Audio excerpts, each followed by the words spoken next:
There's little bunnies in a bunny bubble.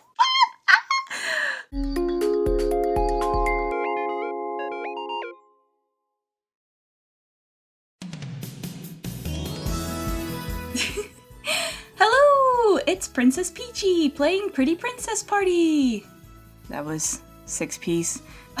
I really wasn't planning to come back to YouTube in this way, but please bear with me. My energy levels have been absolutely awful lately, and this is kind of all I can cope with. Just to be completely clear straight from the start, this is not a sponsored video. It's just incredibly random that I want to talk about this game. I really do want to get back into Japan vlogs, but at the moment I'm trying to ease back into editing, and this is quite a simple thing for me to do, so I hope you enjoy it. I'm not planning to be a game reviewer, this is just a once in a blue moon thing. I feel like it's my calling because look at this character, it looks exactly like the Princess Peachie that's animated in my Japan vlogs. Like, I don't know, it's destiny. Okay, so I have been super addicted to this game. I feel like I can't even justify it properly, as you'll see later in this video, but I do want to give it more attention because I think maybe more people will enjoy it and have fun. This is a genre that I felt has been sorely lacking in the console side of gaming. While Pretty Princess Party is a simpler, small developer kind of game, I can't believe I'm saying this, but I believe this game is sorely underrated. I can't seem to put this game down, I'm totally addicted, so I have felt compelled to show you why. I had been super interested in this game since it first came out in Japan back in 2019, but it was Pokipuff's YouTube review of it last year that sold me entirely, so please check that out for a different review and perspective of this game, as you may find it as helpful as I did for deciding if this game is really for you. Because this game is made specifically for me.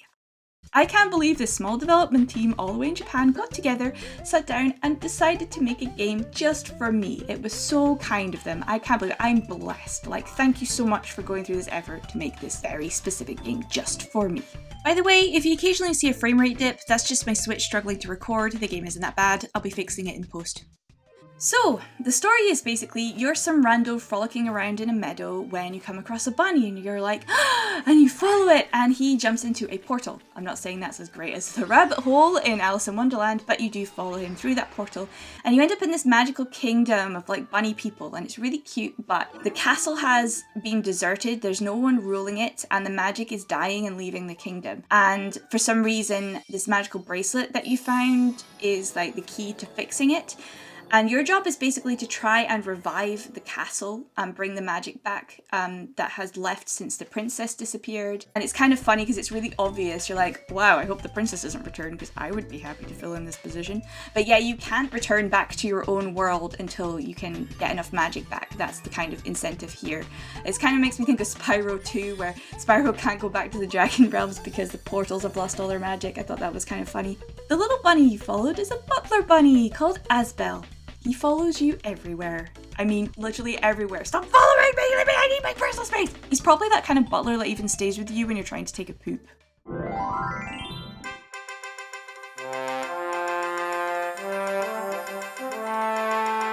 The castle is gorgeous and is very simply kind of portrayed, but there are like thorns growing over and it's kind of there to represent that the castle has been completely desolate and abandoned.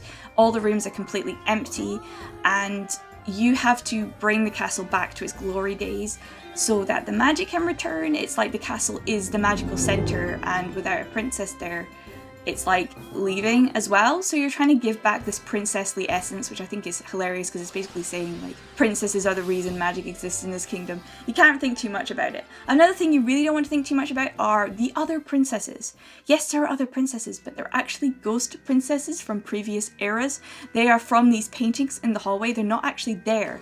And it is constantly reminding you about this. So if you say revive the music room, they'll come and be like, oh, the music room, I remember when we used to play music here. Oh, those were the days. But alas, for I am now a ghost. And it's so weirdly dark. I don't know, I find that really amusing. So yeah, your only other companions are bunny people or ghosts. So do feel free to question the sanity of your character. My theory is the outdated monarchy system was overthrown by all the other humans in this dimension, so the original princess is actually dead, that's my assumption, and that's why only rabbit folk remain. Bunny bunnies love a good pecking order, so they wouldn't mind having a monarchical ruler system unlike most people these days. So long as obviously the bunnies get to keep their little burrows, and of course I'm here to help make their burrows as twee and cozy as possible. That is going to be one of the things you have to do in this game. Now, for those who might already be interested in this game from watching, I do need to say now, this is not primarily a fashion game, it's a home decor game. In fact, the fashion options are very limited compared to, say, a game like Animal Crossing or The Sims. Reviews of 6 or 7 out of 10 are accurate. It's not a great or amazing game, but it's surprisingly good. It's kept me going for hours and hours. I have a feeling it's because Pretty Princess Party scratches an itch that Animal Crossing or The Sims have missed due to its specific focus and abundance on kawaii aesthetics. Don't get me wrong, you do get cute and princessy items in those games, but they're usually few and far between, so if that style is your thing, it's easy to get bored once you unlock the few available in those games, whereas in Pretty Princess Party, it has thousands of items of this specific style. You can go crazy with it and build the castle of your dreams. So yeah, I do describe this game as Happy Home Designer, but for princesses. You are given the task of decorating rooms with specific themes, and while you are given a list of 3 to 5 specific items that you must include in the room to pass the challenge, you're mostly left to decorate however you wish. Like Happy Home Designer, the small requests you have to fulfill do give you a minor creative challenge, which is honestly way more fun than it sounds. Trust me, as someone who played Happy Home Designer to death, and sorry, I've had to say Happy Home Designer so much, but unlike Happy Home Designer, the item requests are a lot more vague, so there's a bit more freedom. You can use whatever colour or style of that specific item request in the challenge that you want. For example, the room might ask for a chair, so you can literally add any chair you want. If you want a big comfy sofa, go ahead. Or you could sit on this desk chair. That's one for you pro gamer princesses out there. Anyway, yeah, Happy Home Designer tended to be more specific, whereas this game has more freedom. I'll be going into that later. On top of that, there are 6 minigames you can play to help gain more Lumina. Lumina is the main currency in the game, but you're a princess and you don't do common folk stuff like buying things. So Lumina is more like your magical princess energy, which you can use for conjuring up furniture spells rather than buying furniture with actual money. But it works the same way, you're basically shopping. There's also a Dressup feature, which is simple but also oddly super huge, with hundreds of pieces to unlock. That is literally it though. That's all the gameplay that Pretty Princess Party has to offer. Decorating empty rooms, a bit of dress up, and 6 minigames. It is so basic, but I can't stop playing! Well, that's why I'm here to talk about it. Pretty Princess Party is clearly aimed at kids, but it's also genuinely enjoyable for older players due to it basically being another Happy Home Designer game, with the added appeal of it being on the Switch. Most people my age or only a little younger have been clamoring for this kind of game. For example, we have this current pit crew craze going on, so I'm unsure why these games are not succeeding so much on something as popular as the Switch. It just doesn't seem to do well on consoles. And that's the thing. From the trailers and previews of this game, it's not obvious that the room decorating mechanic is actually the core gameplay of Pretty Princess Party. The advertising was strange and may have contributed to the lack of international interest in this game. It's weird that they didn't seem to have full confidence in what is genuinely a fun and massive room decorating mechanic. The ads put more emphasis on the minigames, which I'll discuss in depth later, but they are totally basic and are really not required to be played that much to progress in the core game. Just looking at them, you can tell how simple and unremarkable the minigames are, right? It's not a good sales pitch. Instead, you spend most of your time decorating rooms in your princess castle or decorating houses for the little bunny townsfolk that live in your kingdom. Because the advertising was confusing and may have genuinely contributed to the lack of popularity with its international release, I've been oddly fascinated with it, and that's why I felt a need to share it with the world. For example, when this game was originally released, it was Japan exclusive for a whole year before we got it at the end of 2020, and the Japanese version is called Pretty Princess Magical Coordinate, or Pretty Princess Magical Coordinate. But in an international release, it's called Pretty Princess Party, and this does nothing to express the core gameplay of the game. It's not at all a party game. In fact, it's purely one player, although to be totally accurate, you do have an option to play the 6 minigames in a multiplayer mode from the start menu if you wish, but nobody's really going to care. These minigames are far too simple to convince anyone to play with you. I don't understand why they didn't just call this game Pretty Princess Palace. You can still have the 3 Ps!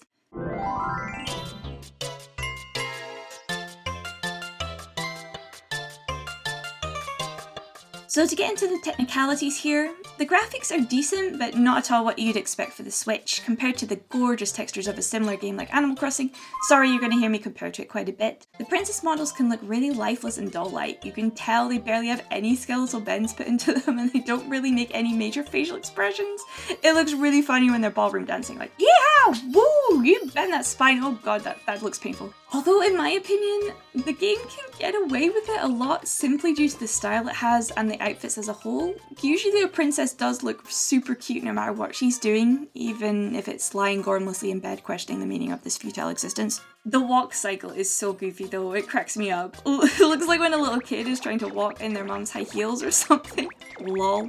But that's kind of like what this game feels like. It's very similar to Animal Crossing, I know I keep saying this. It feels like you're a kid trying to play grown-up with what you think a princess would be doing, and that's why all your friends are just wacky talking animals and they're all humouring you and giving you important tasks like decorating cakes. But because of all that cozy whimsy, it's very indulgent in a very nice way. I would be lying if I didn't say I just didn't love like snuggling up on the couch and playing this and feeling like I'm a beautiful princess in this magical, happy world where nothing goes wrong. I love being called Lady Peachie. Like the bunnies will be like, "Oh, Lady Peachie, your feng shui skills are simply divine. I love how you coordinated the IKEA storage unit with my limited edition Fabergé Easter egg. We must have tea and cupcakes sometime." Oh yeah! Pretty Princess Party is a surprisingly open-ended game which lets you do things in whatever order or style you choose. I generally think kids may find this a bit confusing because after the introductory scene, you're pretty much left to progress through your castle at any pace you wish. This means that some people, you know, that aren't super into it, may finish this game in less than 12 hours, while others, like myself, can expect to play well over 30 hours decorating the rooms just right and working hard to unlock the perfect final piece they need for their magical flowery tea room or fancy bunny-themed bathroom.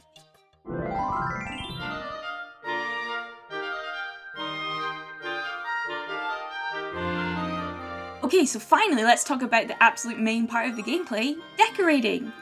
Furniture items are mostly all princess and regal themed, but there is a very good variety of that style. You can be a classical well-bred lady sipping tea in her countryside mansion, or perhaps a kawaii dreamy bunny princess with a room full of plushies. Or what about a brooding gothic duchess who only reads books by candlelight?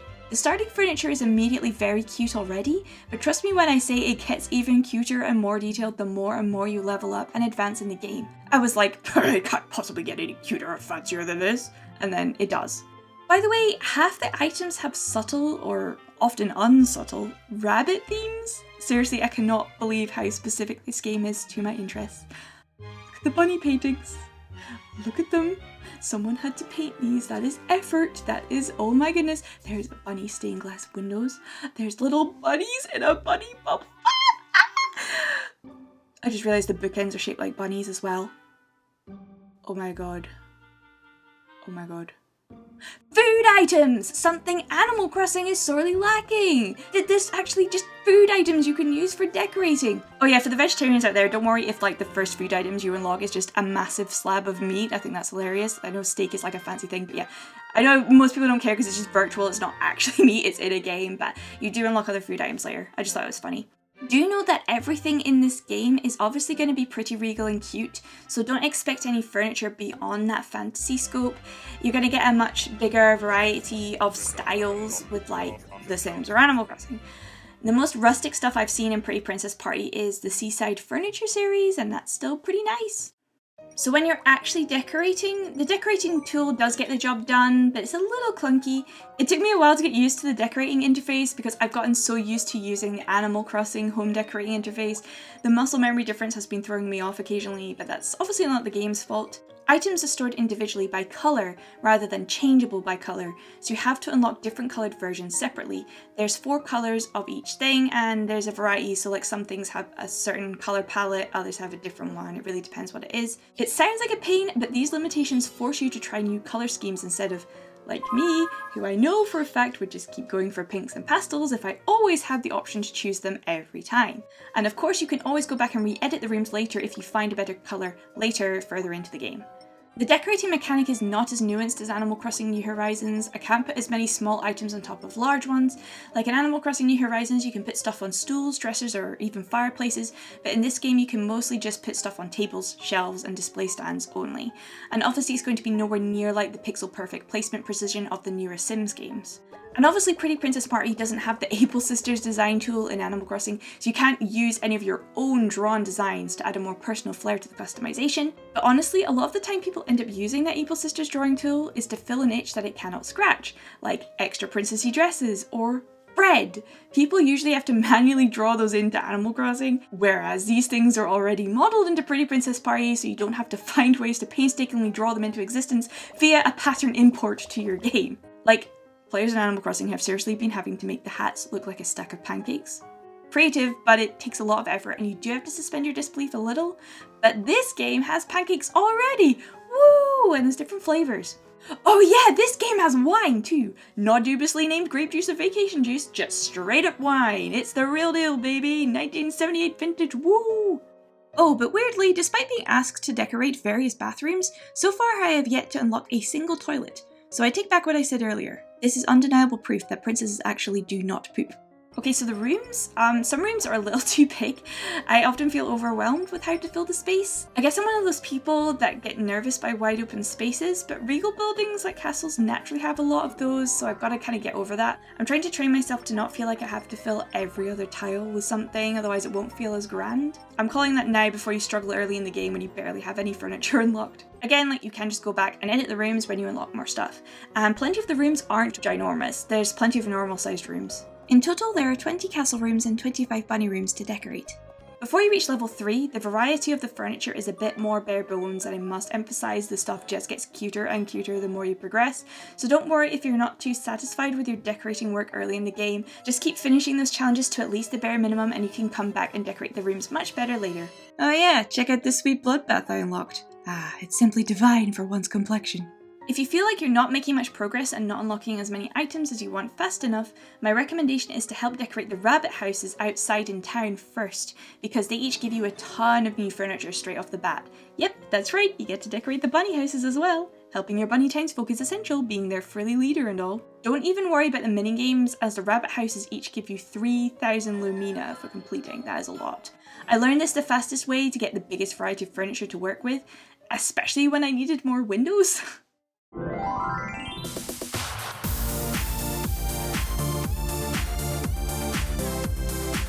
Okay, so after decorating a room for the first time correctly, you have to take a photo.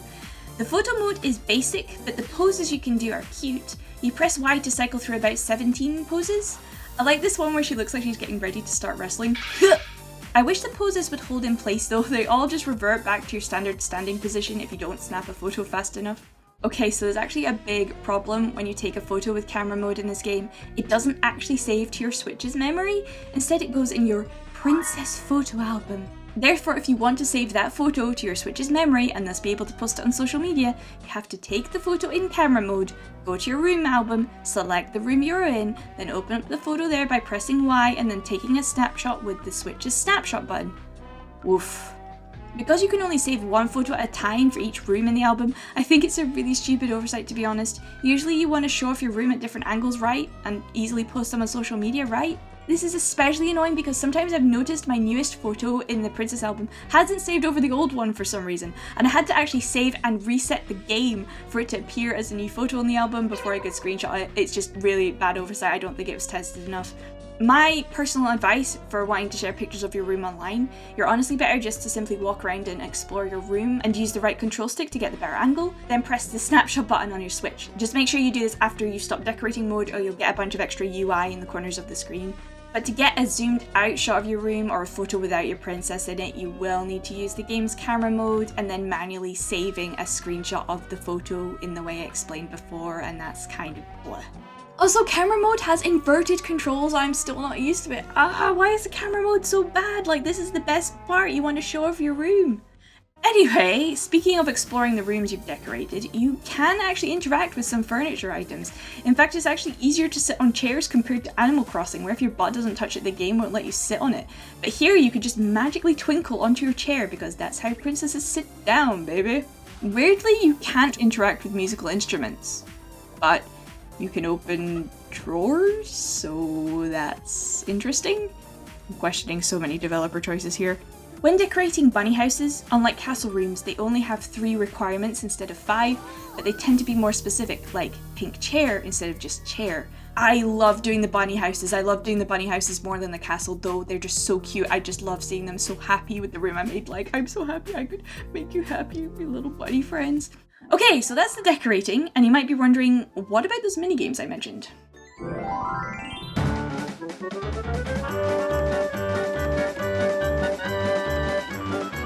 The mini-games are basically princess lessons that help you improve on your princessly qualities. Now, of course, because this is a fantasy princess game, your lessons don't include anything like kingdom to kingdom negotiations, peace treaties, or trade deals. Instead, you'll be baking cakes, picking flowers, ballroom dancing, doing some horse riding and archery, and don't forget school. School. I'm a little concerned about how low the bar has been said to be a princess if the rabbit teachers are testing us on stuff like this. All these minigames are basically reflex games such as shooting targets and rhythm hits, so this game goes from being super relaxing and laid back with decorating to rapid action. The minigames are fast, about 2 minutes each or less, so you can do them in very short bursts. But I'll say it bluntly, these kinds of things in video games don't do anything for me, so I'm grateful they're short and sweet. I don't really have a favourite minigame in this, but I did find an odd satisfaction sharpening my senses during the school quizzes. Getting those lightning fast reflexes going feels like I'm actually doing some legitimate brain training, and that's probably accurate. Ballroom dancing is probably the other one I tolerate the most. It's a very simple rhythm game of just pressing one button at the right time, unless you play on hard mode and then you sometimes have to press another button. It's definitely the easiest game in my opinion, even though you look like you're totally tearing up the dance floor with these sick bumps. Oh my god, tempo up, tempo up! Cake baking is cute, but a little fiddly. It makes me very hungry. I would eat all of these cakes. Fruitcakes are the yummiest. Archery is pretty crazy because it looks like the rabbits are revolting against you. Like, would these bunny servants really willingly sign themselves up to just walk around with shields at the risk of getting an arrow to the head, simply for your recreational pleasure? No! These bunnies are out for blood! They're advancing on your castle to overthrow your monarchy and send you to the guillotine, and you are defending your territory! That's my headcanon. Flower picking is quite intense and the longest minigame of the lot, or at least feels that way, but it's probably the best one, and unlike any of the other minigames here, it feels more like something out of Mario Party rather than a cheapy mobile app. It's probably the second easiest minigame. You'll always have loads more points than the other princesses if you focus on making your bouquets all just one colour. Lastly, horse riding. Horse riding is super hard and the jumping mechanic is bad. Jumping just before the hurdle, as you'd expect to do in any other game, actually fails the jump every time. Instead, you need to jump when the hurdle is halfway across the screen or earlier. I've had to meticulously figure this out. Like, you have to press to jump as soon as you see the hurdle appear at the bottom of your screen, basically. I did eventually get the hang of this, but it was maddening for the first day or two until I figured it out. Especially since the in-game guide says nothing to help you about these hurdles. There's not really any guides online yet either. Just to note as well, most of these minigames are not colorblind friendly, unfortunately. The main culprit being the school quiz, but colorblind people may also have an issue with the flower bouquet minigame, and also your little pointer on the arrow game is like only indicated by a color, so yeah. On a positive note, the way you can choose the difficulty of each minigame is good, because you can lower the intensity if you suddenly feel like you want a more relaxed experience. Personally, I usually play it on hard. I like to get as much extra Lumina as I can, and it helps me try and hone my skills and generally get better at the minigames. But don't worry, like, you don't have to spend as much time on minigames as you'd expect, which is good if you're worried about grinding.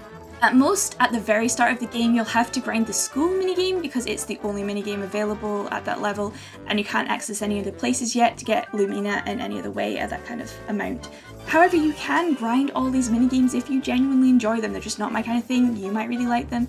They do bank you lots of easy Lumina, but it's more important to grind if you're interested in leveling up your princess stats.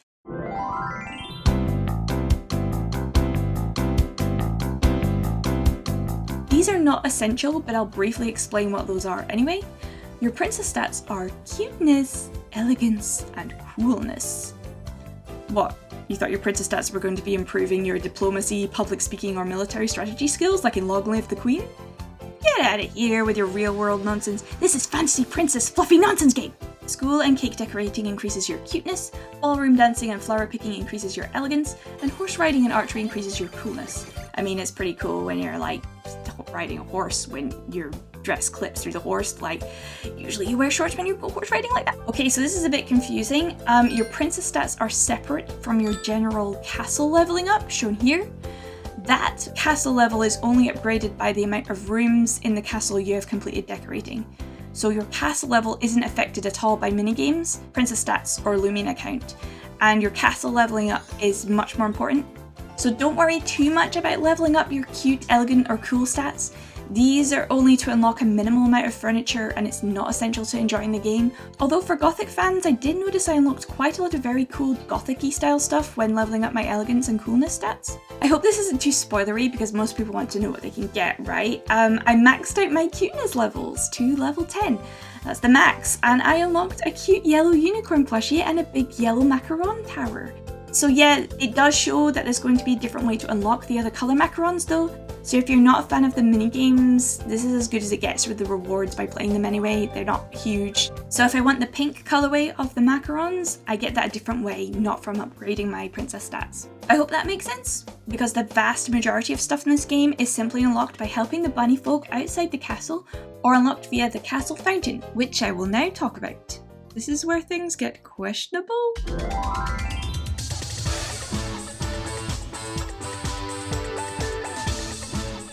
So, there is an insane amount of unlockable content in this game. The eShop price reflects this. It's a big game just from the sheer amount of content.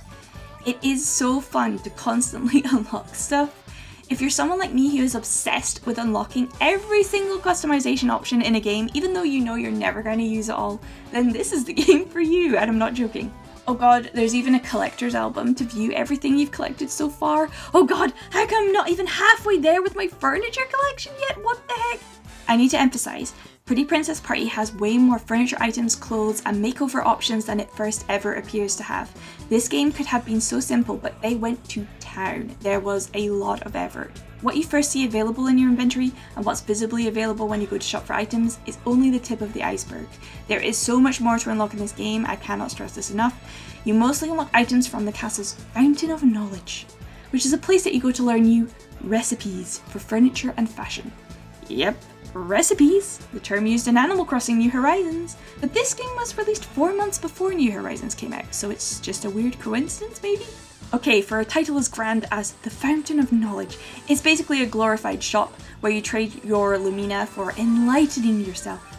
You simply stand and pray at the fountain, and then the new items magically just get added to your inventory. Where do I sign up for this religion?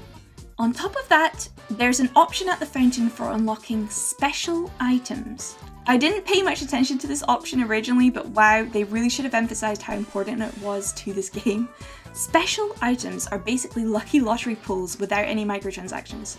These pulls are exclusively just items you can't unlock any other way in the game, so it's just a lucky draw. It's a new surprise every time you pull, unfortunately you can't get repeats, so that's good.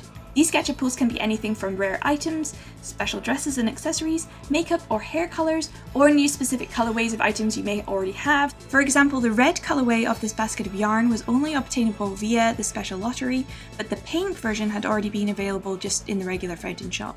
So there's like specific colourways you might only be able to pull from the lucky lottery, if that makes sense.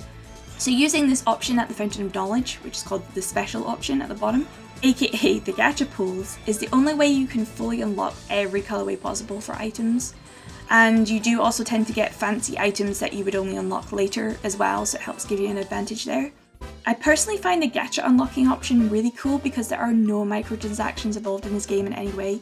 It's just a full price game you have already paid up front for, so you know even if this game has a lottery system, you are guaranteed all the content without spending any more money. So it allows you to have all the game's entire library of items, but also giving you that addictive gacha experience in a safe way. It's especially a very safe option for kids that is going to be the main target audience, and I applaud that as a moral choice, as there's no way these developers made anywhere near the amount of money they could have if they had allowed microtransactions. It's funny though, because I didn't even know there was a lottery option for ages because I just saw it noted as special item. Once I actually bothered to try this option, it became my most used option.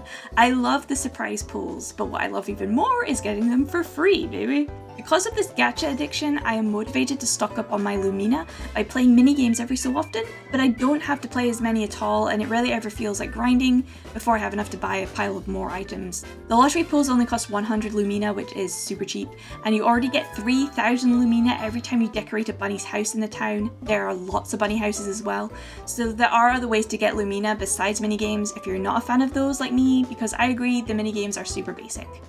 Again, it's like there is a lot of freedom in how you want to play in this game. It's so strange because I wouldn't expect it from a game like this. For example, you can also get Lumina by high-fiving the bunnies. It's so cute. You can high-five each bunny once per real-life day on your Switch. And that's a lot of bunnies, especially once you start unlocking access to more areas in the castle and other streets in the town. You don't have all the streets at the start. You also get achievements, called challenges in this game, which when achieved can unlock you a couple of exclusive items. On that note, we've gotten to the main thing that has completely bamboozled me about Pretty Princess Party.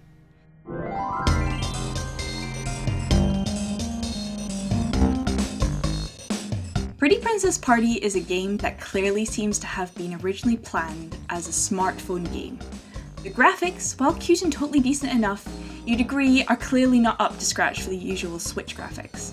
The cipher mechanic is the most obvious sign of this game originally being set up for mobile. Because this is an old castle, there are these ancient stones set around each room, and the rooms are magical. So you have these special architect bunnies around the castle that can help decipher these stones and give you clues on what items are required for the room to be decorated correctly and revived. After all, the theme is reviving an abandoned magical castle room by room. I personally like the challenge of guessing what each room might need. For example, the kitchen would obviously need a cooker item and at least one food item, so I don't really use the cipher that much at all.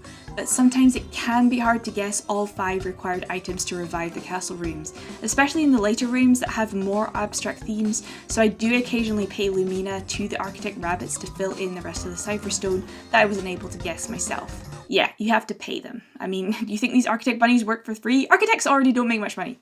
What's weird though is that the cipher mechanic is set up with a timed half-hour waiting period, of which you can pay more Lumina to hurry it up and get it ciphered immediately. It's kind of like, sounds so shady, like, hey bunny, you said you could do this cipher in 30 minutes, huh? I bet if I just slip this little bit of extra money under the table for you. And the bunny's like, oh, right away. Oh, look at that. Would you see that? The cipher has been completed. Such a corrupt place, I swear. But yeah, it's so weird because the cipher thing is like timed by real life passage of time. And that's basically the only mechanic you'd find in a free-to-play mobile game. And it's honestly really bizarre seeing it in a game with no microtransactions. I mean, again, thank goodness there's no microtransactions whatsoever, but why was this mechanic left in? Especially as this game does not have any passage of time except for this very thing. If this game did have a natural cycling day-to-night passage of time, it would feel more justified, but here it's just plain silly and really out of place. Anyway, kudos to this team for changing Pretty Princess Party from what was obviously going to be a free-to-play microtransactions app to a full-price Switch game with no in-game purchases, so that children can enjoy this kind of mobile experience safely, with gacha pulls and stuff, with all content fully available to them, and without any nasty extra costs. This is honestly the correct moral choice, and I commend them for doing this, because there's no way this game will have made anywhere near the same amount of money than it would have made by releasing as a free-to-play microtransactions mobile game, I guarantee it. So well done to that team for maturing, choosing to be moral, and taking that hit of not getting extra profit. Probably the wise choice too, as more governments regulate these kind of mobile games now. And that's honestly one big reason why I wanted to share this game, because I want people to know, especially if they have kids, that this is a great option to play a more gacha-filled game in a safe environment. And I say this because I do think this is a key reason why I find this game super addictive. I love unlocking as many items as I can, as fast as I can, going to that fountain, wishing and finding more unlockable lottery items, or working hard to get other items in general. Free-to-play games are designed to be this way, and it's just so weird getting that experience in a Switch game. Anyway, ignoring all these technicalities or whatever, we can't talk about a princess game without talking about the dress-up options.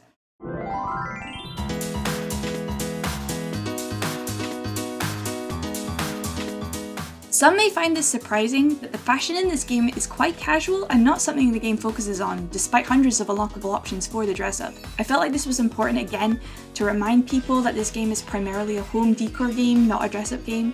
So unfortunately this game isn't going to at all appease fans of, say, the style-savvy games, who are going to be in the same kind of interest crowd, I think.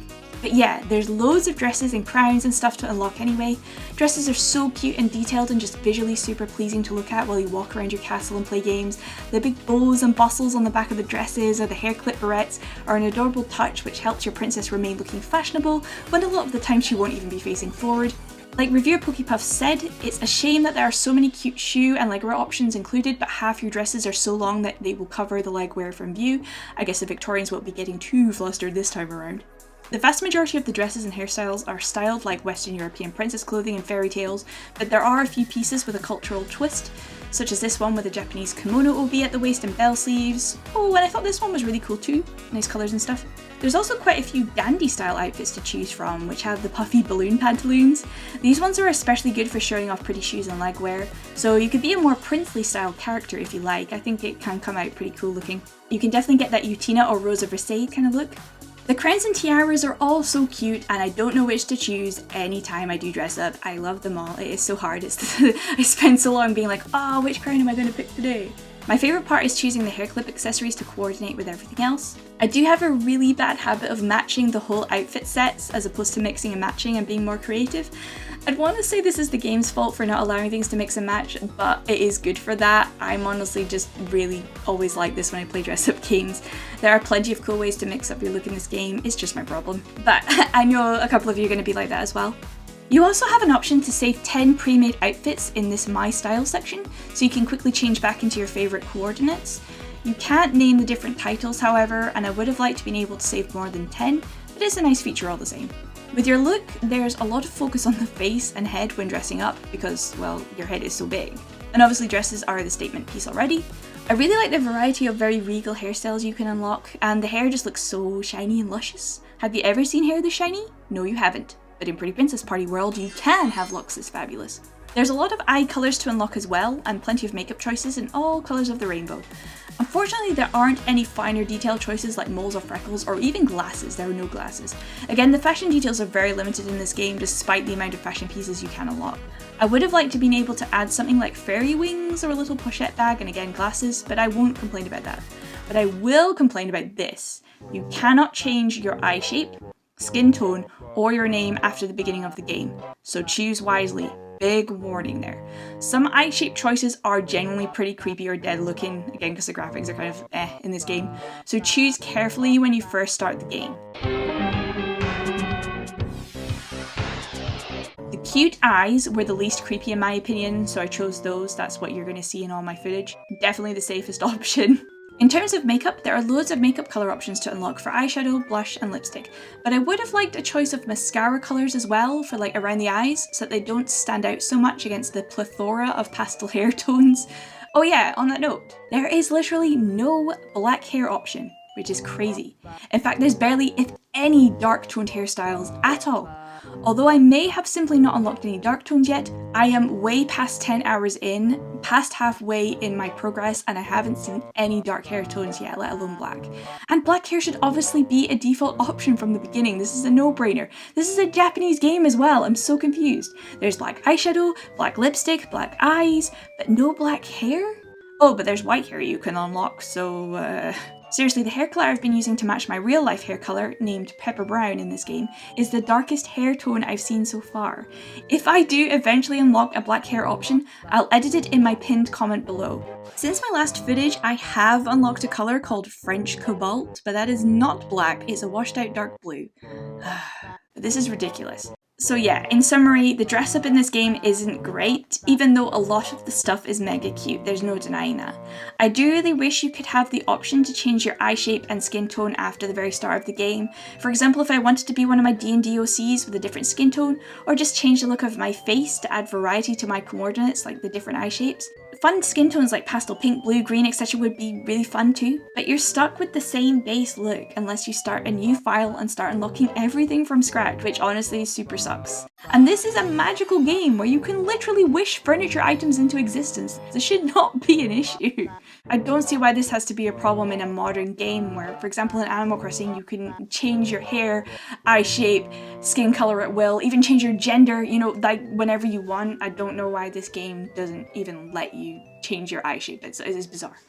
Okay, so because we're going into the negatives here, I'm going to talk about the quality of life issues because I really think this could make or break for if you want to get this game, especially at the price.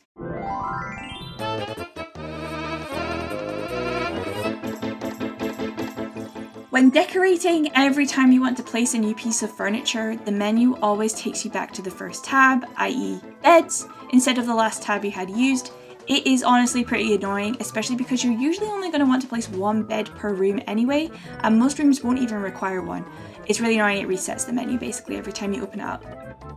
So the loading times are slow. Look how long it takes to load my fully decorated room.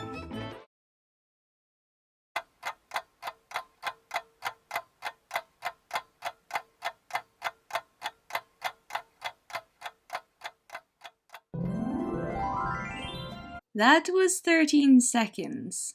In its defense, Animal Crossing New Horizons, again as an example, is a far more polished game, and it still takes a while to load up my room when I enter it in that game. It's just a slightly shorter time. The game's pacing is really relaxed, and I haven't noticed myself caring about the loading time so much, but other people may find it annoying. Gauge Up the loading screen is at least so darn cute. And having to reload your minigame every time instead of just being able to just replay it straight away is really tedious. I don't know why it just doesn't have a replay option. You have to talk to the bunny, read the rules, load the minigame, start the minigame, and do that over and over again every time you want to replay the same minigame. On a similar complaint, each lottery pull at the gacha fountain is its own individual animation, so you can't pull multiple gachas at once. I personally don't mind that, as I enjoy each surprise and unlock feeling special, but it does eat up a bit of time if you want to splash out on a bunch of Lumina at once. I can imagine a lot of people getting annoyed about this if they have less time and just want to unlock as many items as possible with the Lumina they've earned. My biggest gripe though, and I genuinely think this is a really big complaint, is the rooms in the castle aren't labelled until you enter them. I wish they had made visual differences to the doors in the castle hallways, or even just a text label at the doors as you approach them, so it's easier to remember which room is which. It's a really lazy decision to not bother differentiating the doors in the castle in my opinion, especially because you've got to walk into the room, load it, which is again pretty slow, and then it tells you what room it is once you're in it. It's bizarre. The only way to see which room is which before you enter is to go to your menu, open Room Album, select Castle Album, then press Y to load up the door map, and then scroll down to see what each door is on the map. This is pretty useless. Unfortunately, because this game is simply a localized version of a Japanese game that came out 2 years ago, it's almost impossible to imagine it getting any quality of life updates. So again, do bear these complaints in mind. They're pretty big quality of life issues, and I'm a kind of tolerant person with these kind of small nuisances. I can imagine a lot of people who have less free time on their hands could get pretty annoyed by these.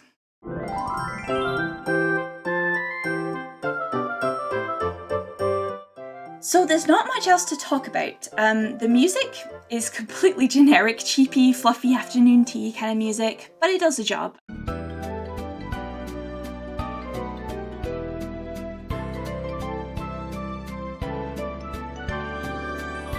Some people might generally like this kind of thing, it's just not my taste, but you know, it's cute, it's very cute. Although, just like Happy Home Designer, once again, it has the terrible curse of having the exact same music playing for every single room you decorate. Dun, dun, dun, dun, dun, dun, dun, dun.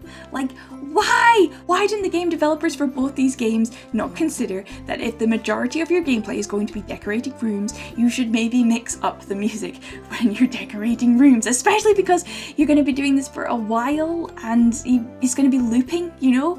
The Sims was great at not doing that. But let's be real, are you really going to be playing this game on the TV with full stereo sound and HD setup? No. This is clearly a game designed for enjoying in handheld mode.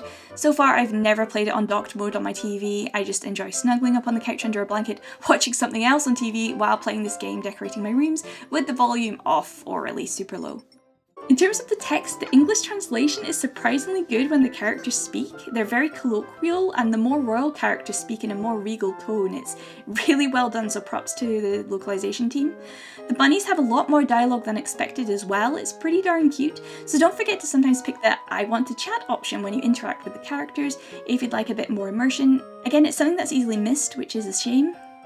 Today was very productive. I donated a hat to charity and bought 3 more to celebrate. However, I think whoever translated the catalogue, like the items and stuff, was a different person because some of the names are crazy.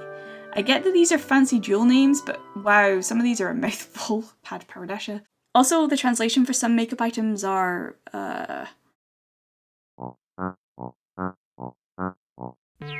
This is a hair dye colour. But some of the names are really cute, like I like how they label the different type of eyes at the start of the game, like it just made me smile. There's something about it that really helps add to that wholesome, whimsical, princessy theme, just everything being named and talking and whatever so cutely. By the way, my hairstyle is called Fairy Tales in this game. I'm so happy! So in summary, Pretty Princess Party genuinely surprised me with how charming and addictive it was. I mean, it compelled me enough to make a video about it. Like I said, it's not anywhere near an amazing game. As you can see, there are tons of flaws, but I've spent so many hours just relaxing and absorbing myself in this twee little world, which I mostly helped build myself. And pretending I'm a princess in a bunny kingdom where my only responsibilities are placing plushies and doilies all over people's houses, baking cakes and picking flowers is genuinely a pretty sweet deal. Usually these kind of games have been isolated to microtransaction mobile games or the now dead world of Flash games, so it's been really nice to see something of this detail make its way onto the Switch, fully packaged.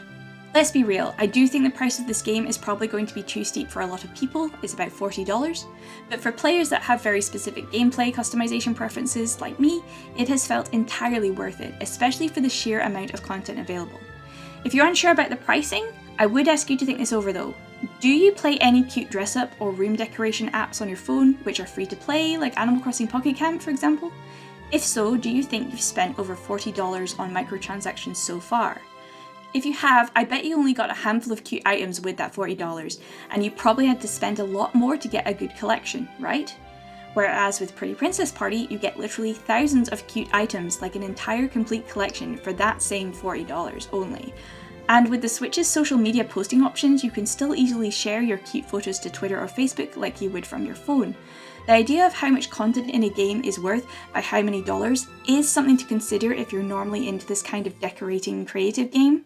Anyway, I have talked extensively about an honestly super silly little game called Pretty Princess Party for far too long. I feel a little embarrassed. So with that, I'll say goodbye for now. And yes, Japan vlogs are coming. I've just honestly been so tired. This has been me for a long time now. But yeah, do consider checking it out. But don't be afraid to not play it. Again, it's a mixed bag. But I hope you enjoyed looking at all the cute and silly footage anyway. How about you check out some of my rooms before I go? Behold!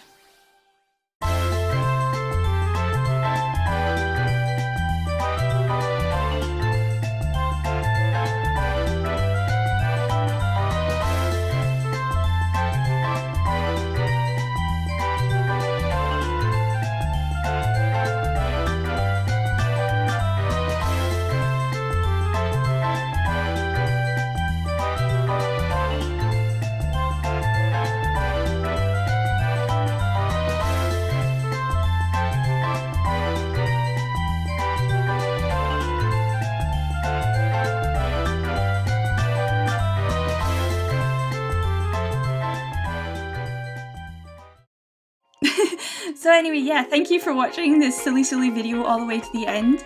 Bye bye for now!